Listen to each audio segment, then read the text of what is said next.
සිනා පොදක් හෝ නොපෙන්වා ඉවත බලා ගන්නා තරමටම අවසානයේදී අපි ආගන්තුකයන් වැද්දෙමු.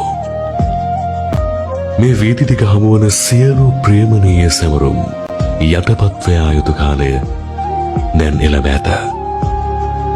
ඉතින් ප්‍රේමිය ජීවිතයේ එක් දුෂ්කරම පරිච්ඡේදයක මා දරා සිටියාට ස්තුතියි.